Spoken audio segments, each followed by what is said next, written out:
കാരണം എവിടെയാണ് നമ്മുടെ ശത്രുക്കളുള്ളത് അവിടേക്കായിരിക്കും വരില്ല ഞങ്ങളുടെ. പിന്നെ ഞങ്ങളുടെ ഇൻഫൻട്രി അവിടെ ഉണ്ടെന്നുണ്ടെങ്കിൽ ഇൻഫൻട്രിയുടെ കൂടെ ഞങ്ങളുടെ OP ഉണ്ടാവും. OP ഒബ്സർവേഷൻ പോയിൻറ്റിൽ ഞങ്ങളുടെ ഓഫീസേഴ്സ് ആയിരിക്കും. CO ഉണ്ടാവും, 2IC ഉണ്ടാവും. 2IC ഗണ്ണരിയാണ്. CO battery commanders, battery 2IC ഇവരൊക്കെ അവരുടെ ഫ്രണ്ടിലാണ്. അവരാണ് നമ്മൾക്ക് ഈ ഡിഗ്രീസും മറ്റു കാര്യങ്ങളൊക്കെ പാസ് ചെയ്യുന്നത്.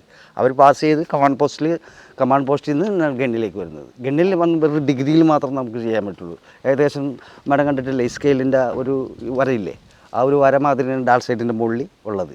ആ ഒരു വര എന്ന് പറഞ്ഞിട്ടുണ്ടെങ്കിൽ ഏകദേശം ഒരു വര ഇങ്ങോട്ട് മാറിക്കഴിഞ്ഞിട്ടുണ്ടെങ്കിൽ ഫ്രണ്ട് ഏജ് ഏകദേശം ഒരു 10 കിലോമീറ്ററിൻ്റെ ചേഞ്ച് വരും.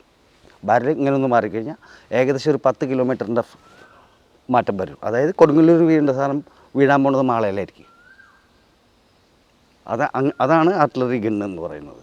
പിന്നെ ഞാൻ ചെയ്ത ഓപ്പറേഷൻസ് ആൾറെഡി ഞാൻ പറഞ്ഞു. OP blue star, operation rhino 1, Rhino 2, operation Rakshak 1, Rakshak 2. Operation Rakshak 1 എന്ന് പറഞ്ഞാൽ നമ്മൾ കാശ്മീരിൽ ഉഗ്രവാദികൾക്കെതിരെ ചെയ്ത ഇത്. ബ്ലൂ സ്റ്റാർ എന്ന് പറഞ്ഞാൽ നമ്മൾ പഞ്ചാബിൽ ഖാലിസ്ഥാൻ വാദികൾക്കെതിരെ ചെയ്ത war. Rhino 1, Rhino 2 Assam, Rakshak 1, Rakshak 2 Kashmir, blue star operation Punjab.